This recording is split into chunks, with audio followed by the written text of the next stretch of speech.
Hello and welcome back to Podcast 13. I'm Ian.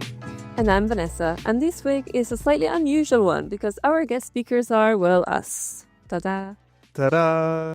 That's right. Normally we will bring you one of our 2026 artists in the guest chair. This week we're putting ourselves in such a chair because we have our own story coming to Venue 13 this August. Our show, AI Campfire Return, a follow-up to AI Campfire from last year.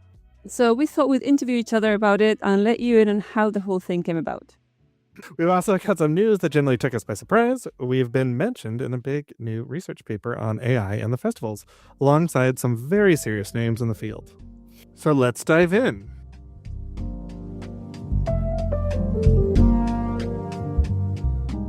As usual, we want to start with a quick recap. We've got our previous episode with Chris Davis and the 40-year-old ballerino. Go back and have a listen if you missed it, and it was really good, and you can find out what type of Fringe goer you are too. The full 2026 program is on sale now at edfringe.com and Venue 13. Our renewables vegan food trailer crowdfunding is more alive than ever.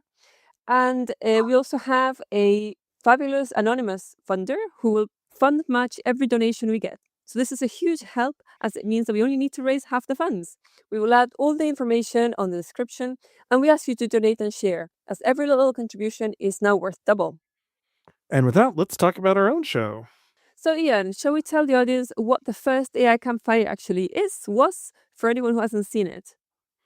Sure. The short description of AI Campfire is a show in an immersive campfire setting. We have our main character, Cymbeline, recounting elements of Scottish folklore. Now, she's based off of the idea of the Green Man, which is motif, an idea, stories related to wild man, etc., that has existed within folklore and lots of cultures across Europe for millennia. And so taking that idea that there is this figure that is about our human relationship to the natural world, that she's recounting in a contemporary way Scottish folklore so we can talk about our contemporary environmental moment. And we do this in an immersive media setting as well.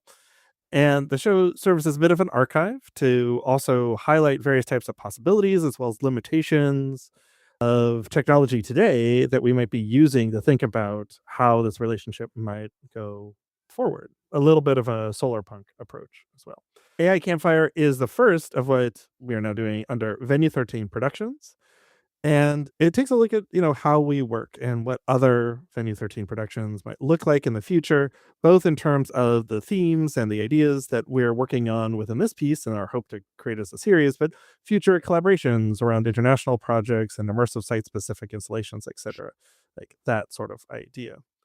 Vanessa, you were there. No. I was there. Yeah.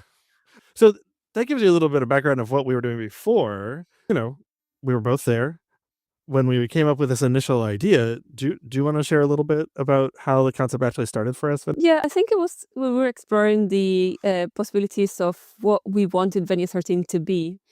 We wanted it to be so that we could actually connect with the artist in a way that maybe other venues can't do so. And what best way to do so from just, from the venue perspective, but also from the artist perspective, so that we can actually demand from a venue what artists could demand from us. The origin story of the concept, what sparked it, was the various immersive shows that we saw at the 2025 Fringe in Adelaide, including Darkfields. For me, we saw Scenes. We also saw other immersive shows, and the idea sort of came up that what would it be amazing to take the venue, turn it into a lab for all things digital, experimental, AI. And then that's kind of where the concept of AI Campfire came about. And our backgrounds, scenography, design, and ecology fed into it. And what we were trying to say with the first version is this is what you can do now with what's out there. And to create some sort of an archive, because with all this technology, it's moving so fast. And their uploaded versions are coming up so quickly that you cannot actually recreate what you could a year ago. But if we don't, keep records of the proof of what you could do at the time, it's much harder to compare the advances or the different benefits of how things are moving forward. So yeah, could you tell us a little bit more then what is new with AI Campfire Return? So this is from your perspective, why are we doing something again? And what do we want to implement that we haven't seen on a previous version, Ian? Yeah, well, we learned so much in that first version of presenting it. Like a lot of the work that we do and we're interested in, you sort of don't know what it is until you've actually made it, right? And so actually being able to put that in front of audiences we were running it 3 times a night. So technically we had 60 performances that always seemed to have somebody in them. And we started to talk to people after the shows as well. And so this really gave us a lot of insight into different elements that were working and weren't. Also, in the way that we created it, we found that it worked in a couple of different situations. We always sort of imagined it as an immersive performance type of approach, but it worked as like a cinematic presentation. It works as an installation where it's looping. And in the last year, we've been able to do all of those versions of it as well. And so we wanted to then sort of be more like proactive in thinking about what the next piece would be like that took all of that learning into consideration.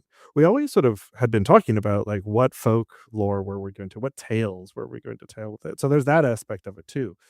And this one is really interesting. Without giving too much away, we've really sort of broadened we've broadened the scope of sort of what we're thinking. One is talking more about like how Symbian came to be. That gives us an opportunity to also talk about like our understanding of the like relational aspects of AI and other technologies, which is what we've been talking about in a lot of different research contexts over the last year.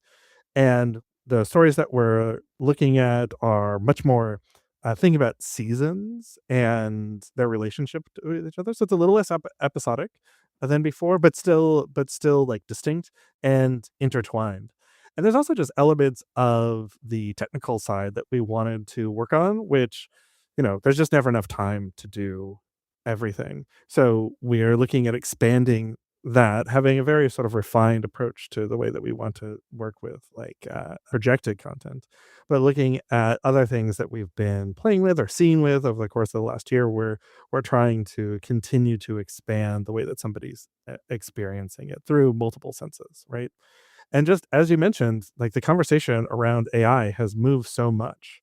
It was really that we were making the first one at the same time that, like, there was some maturity within generated and synthetic content, which has become a really hot topic.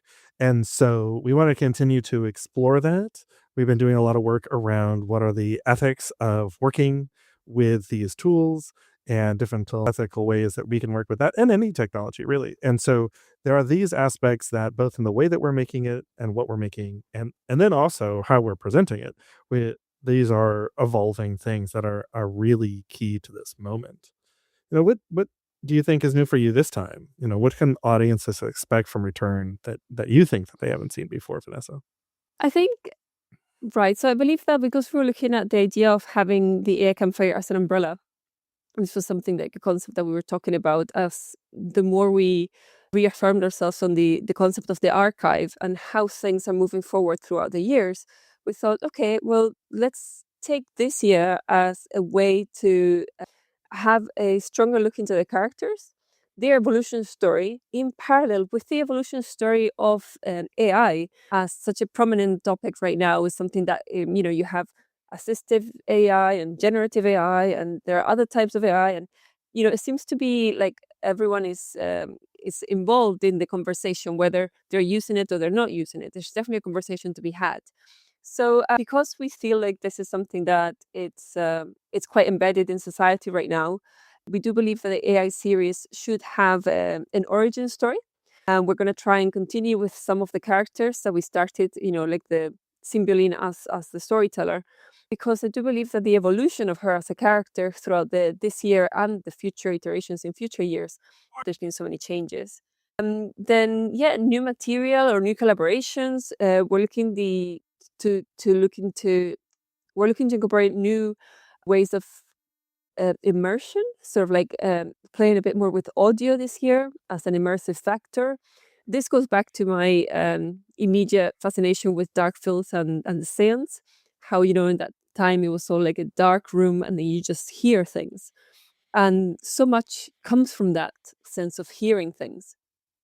We also want to have a look at different software, including like local LLM models, and continue the idea of setting up, giving credit to what was done or what was created with AI. This is something potentially quite new at the moment. I do believe a lot of people are using AI, but they're not being forward in their use of AI. And there is a little bit of a discourse to be had with that. Maybe because they're ashamed, maybe because they don't feel like they have to. But I do believe that if we all start giving credit to what we use AI on, it will, pave a way for a more honest type of content creation. And also it will give people the choice to see if they want to take part on that type of content, if they know ahead of time. I do believe that's important for people to have that choice. We're also looking to recording the materials used with the potential of creating a sister documentary or maybe a series of documentaries or a workshop that will feed into some sort of academic research in the hope for sharing more ethical versions of LLMs the public can download and use, bypassing the need for data centers. Um, and then this has been a slowly developing ecological thread, and it wraps into some of the workshops that we have been doing. We've done a workshop in Argentina recently on a very similar topic to this. So I do think it's very much relevant in what we're doing with AI Campfire Return. Now, should we talk about how the show sits with everything else we do? So the venue, the research, the seminars. Yeah, I think, it's an interesting thing that we are looking at a lot of technology within all of our programming, trying to support that and trying to support ambitious usage of, whether it's video, audio, interactive content, etc. Also trying to explore a lot of different ways of formatting. Like we've got an immersive show this year, but we're really trying to support that sort of, breaking the solo show on a stage, fringe hour type of format. So there's more experimentation happening. And that doesn't necessarily need to include AI, right? We're definitely not the AI venue. We have shows where we're interested in exploring it.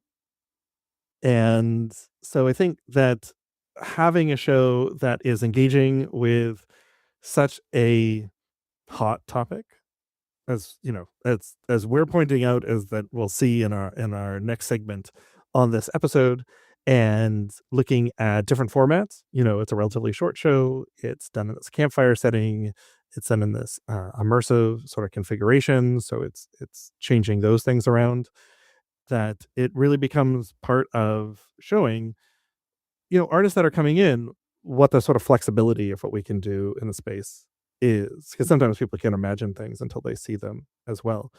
And we think a lot about this in terms of the relationship to scenography and other shows as well. So, your concept of having people sit, low and comfortably. So the bean bags that we brought in, which has sort of become a hallmark of what we're doing, is important to the comfort level. But that is all part of like the immersive scenography. And then how that relates to then ecoscenography and relationship to having conversations with, the non-human world, and sort of find that and finding ways to put that on stage. And that's something where, just as we've been doing in Argentina, we were using technology really to expand the human sensorium so we could observe things or see things or experience things that in the way that, our senses typically give us input aren't possible. And so seeing work that happens with that and seeing how that influenced the venue, and bringing this back to the way that we connect as humans. So bringing it back around, the most low tech form of classical theater, which is connecting it to the campfire, a good place Hmm. to sit around and tell stories. Yeah, the storyteller, bringing it back to that as well. I think that's quite a good emphasis on the balance of what we're trying to achieve. And one of the things about one of the questions that AI Campfire original and ongoing versions will always bring forward is, how would you feel if you had to make the decision of losing some stories that had traditionally been passed, you know, by word of mouth, and replacing the storyteller with an AI. And this is one of the conundrums, because right now we're living in a society where the younger generations are taking up more to digital entertainment. You have YouTube influencers, and you have cartoons. We've always had cartoons. We have their own version of sort of like cartoons right now, which are kind of like a mixture of like gaming with storytelling, this kind of thing of similar to like Twitch or Roblox. And you have the young generations, as young as 4, 5, 6 year olds. They are absolutely enthralled with this type of communication. But then I'm thinking, well, if they're used to this, they will be used to a different type of storyteller now, which would be the AI. And then you think, well, I'd much rather have someone, a real person, tell the stories. But that's not happening. It's not happening as much in this day and age. So these stories are getting lost to time, they're just maybe getting dated. So also, reviving these stories with a new climate focus brings them life again and brings them back into the conversation. I think that's all good. I think that's, if I were to encourage anybody who is like, what is this show about? How does this fit into things? I'd say, one, come talk to us.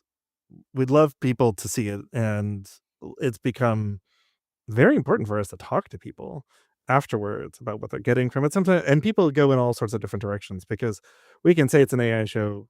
AI is a very broad topic too. Hmm. So it encapsulates like a lot of things. And there's a lot of things that just are in it that have nothing to do with AI. It's part of the conversation in it.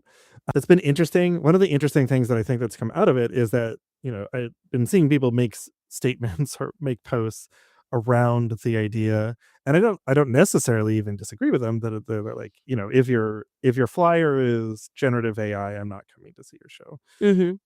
And like, as someone who's been doing the Fringe since 2008, the number of flyers that I've designed, I'm like, yeah, why would you use it for that? That doesn't seem necessary.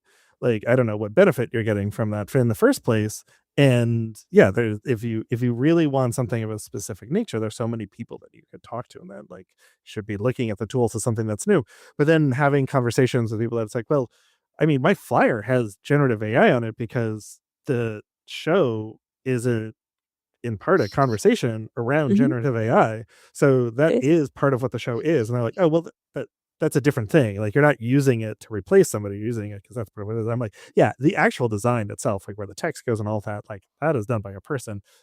Let me tell you, as the person who's doing a lot of that work, it is very much human generated. But Yeah. there are things that have come out of what we've created that come out of generative. So technically, it has generative AI on it. It's like, but I still want you to come see the show because I want you to have that conversation with us. And I think that's what I don't like about the discourse right now, is that like the staunch AI refusal Hmm. to even engage in the conversation. Like, I don't care if people decide to use it or not. Like any tool, I think people should use it if it's useful to them and Hmm. does something that otherwise they can't accomplish, or they can't accomplish in the same way, which that's what we're exploring. But yeah, I think that is what I'm hoping, that we get people in to have that conversation. They can see sort of what we're doing. They can pick it apart. We're not, we're not shrinking violets. We are more than happy to engage in the hard conversations. And that's actually, like, we also want it, because that's been part of what's been pushing it forward, as we've been like, oh yeah, let's look at the more ethical ways to do this. Can we still accomplish what we want to accomplish and say what we want to say without spending too much time just like being like, yeah, we'll just use whatever is convenient and available and sort of looks cool. It's very intentional. Of course, you can catch AI Campfire Return at Venue 13 this August. We're going to be doing 2 shows tonight. I've brought it down to 2 shows. And I will put all the details and the dates in the show notes. It's going to be running. It's easy to remember because it's 9:15 and 9:50. So no matter if you accidentally say it in a weird way, you will still be You'll correct, still make it. Yeah. unless you're trying to make plans with somebody, and they're like, they said 9:15. No, I think they said 9:50. Confirm with your friends if you're trying to see it at the same time, but otherwise, show up at either of those times. We'll be running it twice a night, every night from August 7th until the 29th, except for on Mondays.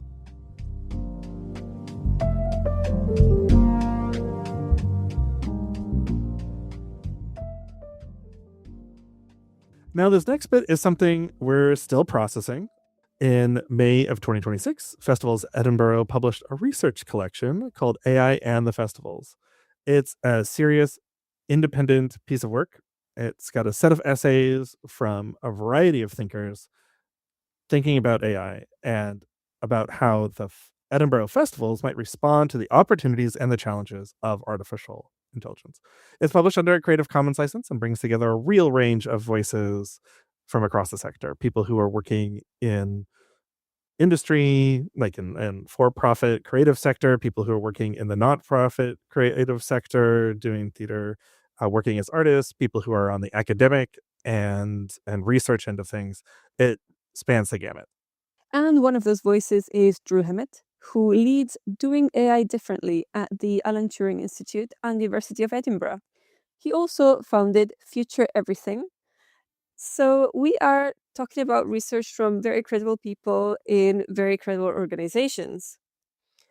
Now, in the essay that Hemmet mentions that basically writes that the Edinburgh Fringe, Venue 13, run by Ian Garrett and Bilingual, is a convening point for an international network of artists working across AI, immersive storytelling, and ecology. Now, that's a great mention. He places us alongside initiatives like Braid and Doing AI Differently, and argues that Edinburgh already has the depth of infrastructure, relationships, and expertise that other cities are trying to build. Yeah, and we should stress that we had absolutely no hand in any of this writing. I know Drew. There's like a research initiative that's working between Canada and the UK that I'm part of that fits under this umbrella of doing AI differently. But I didn't actually learn about this essay happening until it was published. That's how I found out about it. So nobody asked us to contribute, and we didn't know it was coming. We found ourselves named in this independent research, which is exciting because we've been out there, doing some research ourselves and presenting research. But it's really interesting to see this in the future of the festivals. And as video directors, that means a great deal that people are looking at us in that way. It's not untrue. Like it's we are a convening point for a lot of people looking at a lot of different ways of approaching things. One of those topics is AI.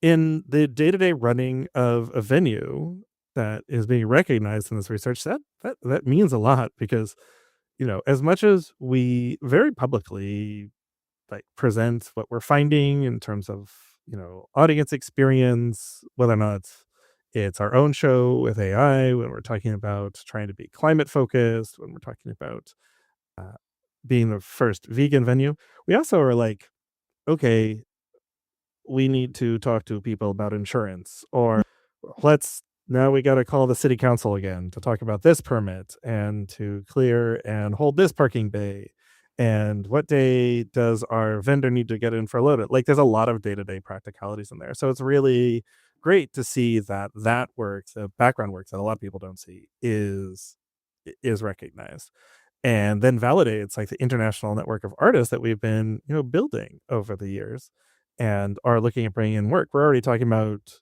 projects that are coming in 2027 and 2028 that take more preparation to do, especially for people coming from afar and that have ambitions, and that's what we want to see.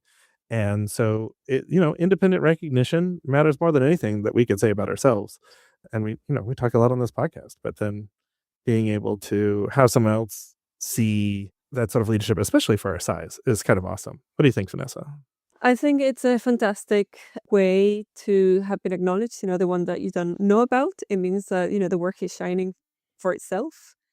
I like the fact that, other organizations have been brought to light to, in this mention from Drew Hammett about that we do have an infrastructure already here. And we are looking forward to potentially making more connections and, relating to these other organizations to see where there are some similarities and if there is room for, collaboration or opportunities in the future as well. I mean, I have to say that the article, in the spirit of being honest, we should say that we did get a second mention too. And this one is a bit more of a critical one, not of us, but it was a very important point about artificial intelligence in general.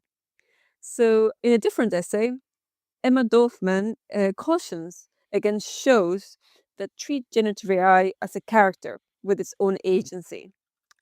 And she lists AI Campfire as one of her examples because we do have the main character in our story is an AI. But her worry is about a tendency that could come up from that or from other shows of anthropomorphizing AI, giving it a personality or a present that it doesn't really have, and what that might encourage in audiences. Now, this is already something that is happening. We are treating AI as a friend, as a therapist.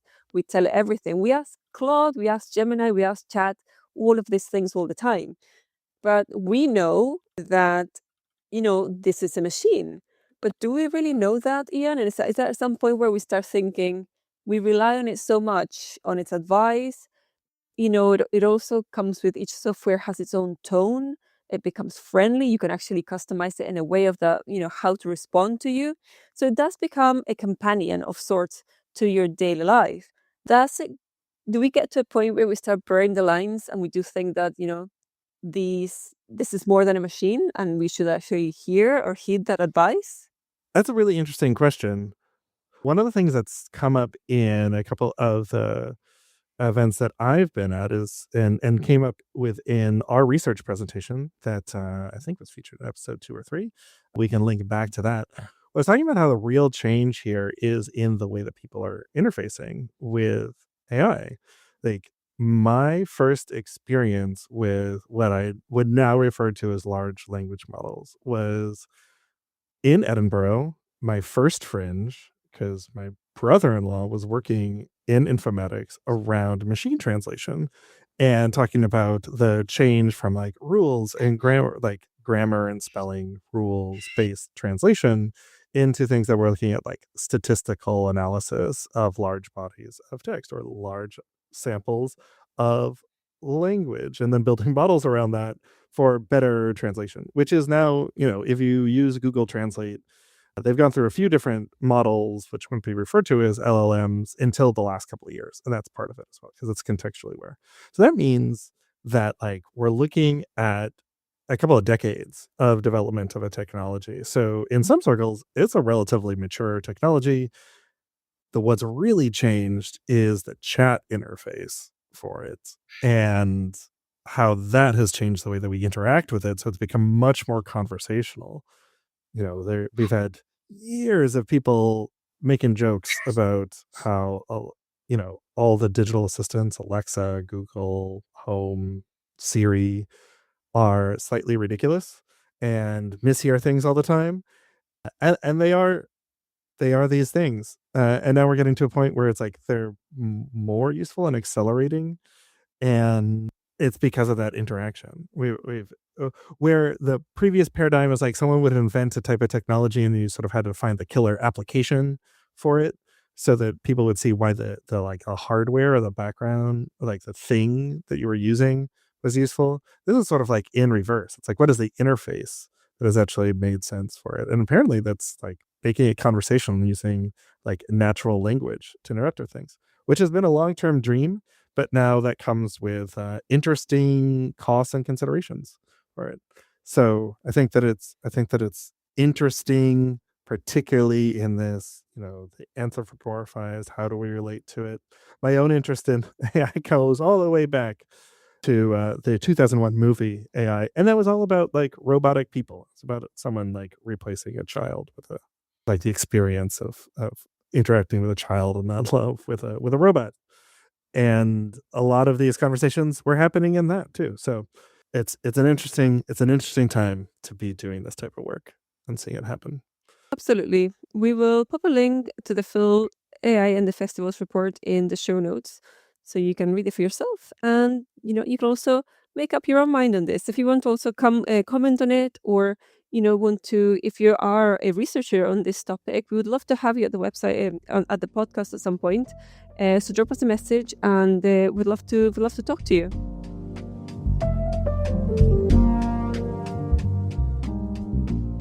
So as we mentioned at the top, we're recording part of this having completed a residency in Argentina, where we've just delivered our first shared Ecoscenography seminar. What's interesting here is that this is also our first presentation where we were doing it fully bilingually, not between us, me being the one with the poorer Spanish skills. I cannot thank Vanessa enough for agreeing to come along on this journey to make it really actually work. In English, it's referred to as Ecoscenography and the Expanded Sensorium. In Spanish, Ecoscenography Sensorium Expandido. It was a postgraduate seminar at the Facultad de Arte at UNICEN in Tandil in Buenos Aires province. And it ran as an intensive in-person residency between those who are in the postgraduate scenography and postgraduate audiovisual programs from the 8th to 13th of June. And I think that it was extremely successful. We're still in touch with the folks there, and we're hoping that it will bloom into additional points of collaboration in both locations. And, in my opinion, the format itself was lovely. Like you said, it is a, bilingual workshop. So you led mainly teaching in English and I collaborated alongside and translated, but I also was able to add my own experience to that. So the whole thing moved quite well between the two languages. It was quite an experience to give a seminar in that way because it's definitely a different rhythm. You have to add more time because you have to add more time for translation and also for the translation to sink in. These are some big complex topics and all of the students were extremely passionate and intelligent people and they brought in their information and their concepts to the conversation. So those were things that I had to kind of comprehend myself and then translate to you, Ian. So that was a fantastic experience. There were students and researchers in the room. So, and I genuinely believe that they brought so much life to this seminar, and then they had their own individual projects. We actually made sure that they did things that actually benefited them into their specific practices. And towards the every day, we would add a bit more information. We would shape each project, and then towards the end of the week, they all were able to share their projects. Yeah, so we had a couple of like breakthrough moments. I believe that the local LLMs and the doing AI ethically was one of my favorite topics. There was a lot of interest. There was also a lot of interest when it comes to inclusion and accessibility. We had one of the ladies was a director of a school, like a headmistress of a school, and the school was in a very remote location. And she told me that her students don't have electricity sometimes, they don't have internet at home, so they see the school, like the ones that are able to attend this as a source of the latest internet and connectivity and things like that. And basically I think the school were trying to get ways of getting LLMs so that they could have the experience of talking with AI, because they feel like the children are falling behind in their peers of other areas and other schools that are already using AI. But because these kids were living in this remote area, they felt slightly like marginalized, so they couldn't actually access this, and they were feeling behind um, compared to the students of other schools of their similar age. Yeah, I think that's a really interesting point too, because ultimately, like the projects that were happening, though we were talking about AI and we were talking about the environmental impacts, the ethical considerations associated with them, and people started exploring the tools and seeing, how they might like to interact with them.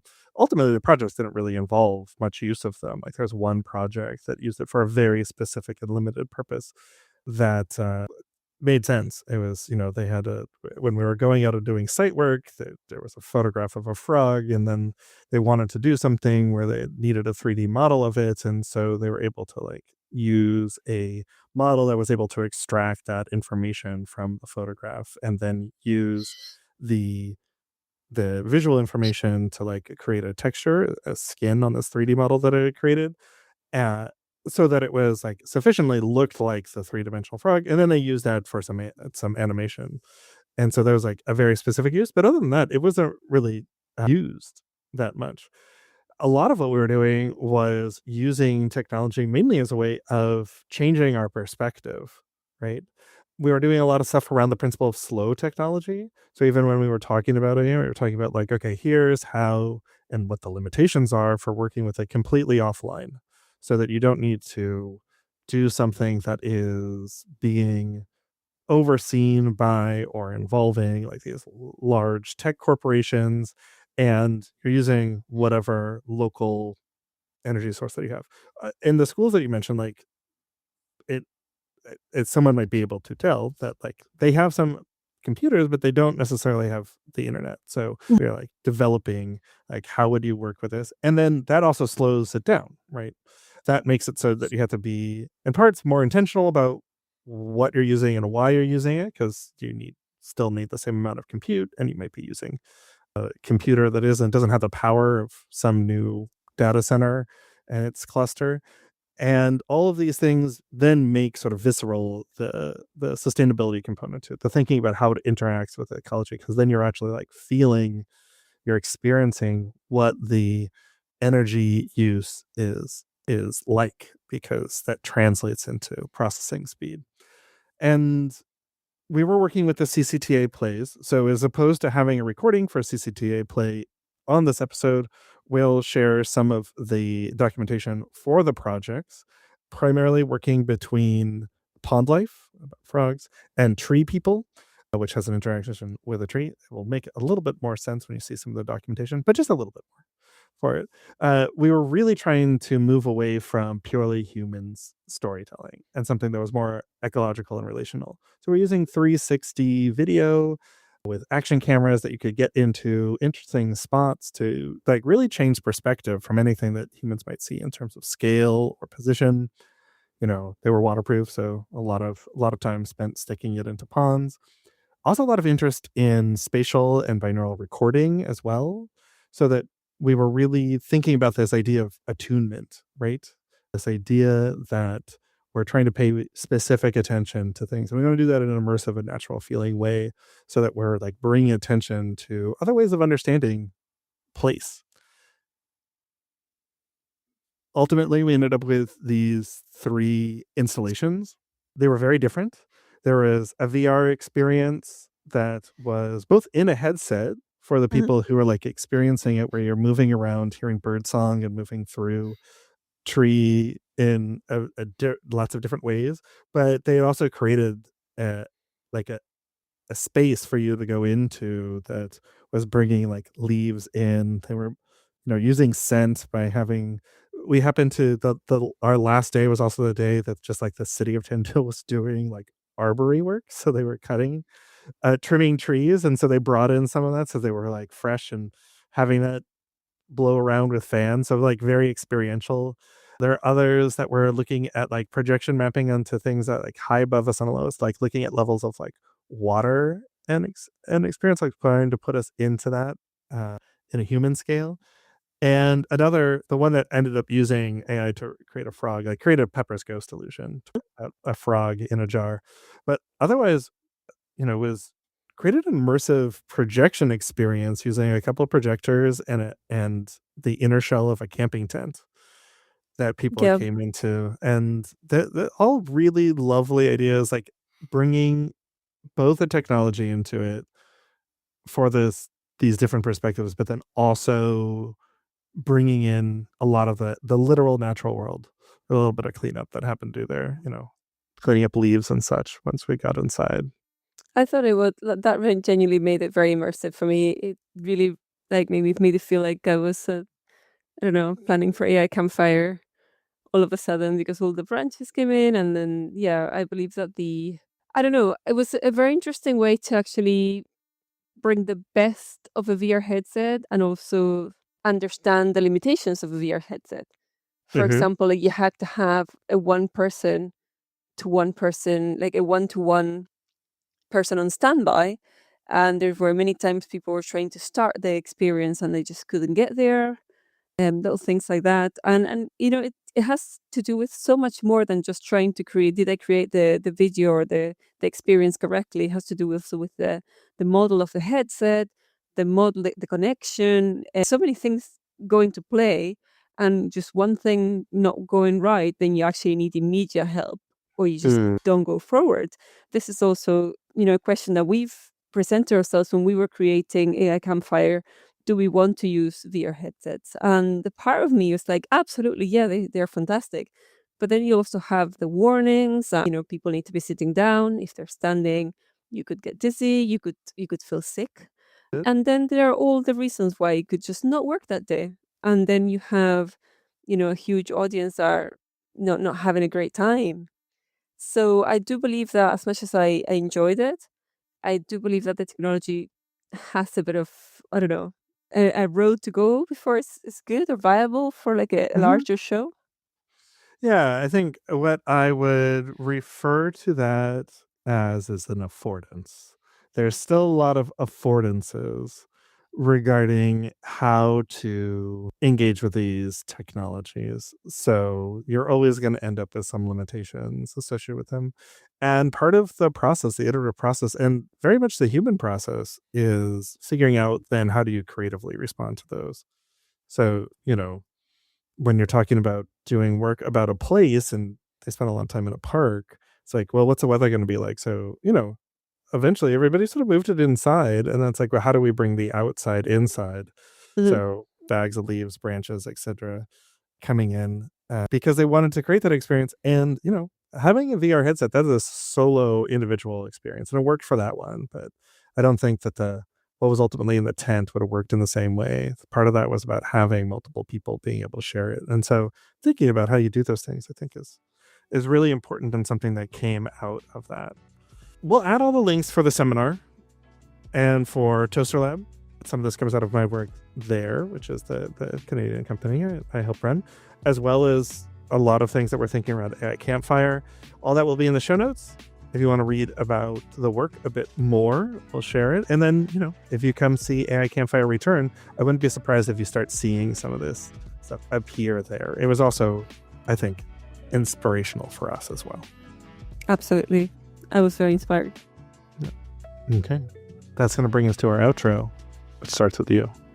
And that brings us to the end of a very episode, I guess. Our own show, our own surprise research mention, and a postcard from Argentina. It's been a strange and wonderful few weeks being named in this research, teaching our first international seminar in the same stretch as it reminded us, why we do this.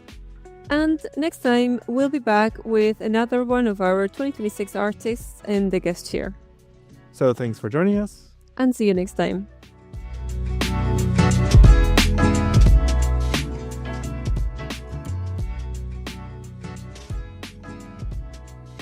Thanks for listening to this week's episode. If you enjoyed our conversation, be sure to hit subscribe so you never miss an update. You can find us wherever you get your podcasts. We'd also love it if you could take a moment to leave us a review wherever you're listening. It helps with people discovering the podcast, joining our community, especially if they think that they would be interested in any of the topics that we covered today. If you got thoughts, questions, or ideas for future episodes, we'd love to hear from you. You can reach us at podcast@venue13.com and across socials at venue13fringe. Our back episodes and transcripts can be found on our website, which is venue13.com. That's the number 13, not spelled out, venue13.com. And it's only about a month before we'll start being on site at the literal Venue 13, Harry Edgar Hall on Lock End Close. So you can also start to find us there. The music that you heard through the episode is by Dusty Dex, which we get through Epidemic Sound. Until next time, thanks for tuning in, and we'll be back with another episode soon.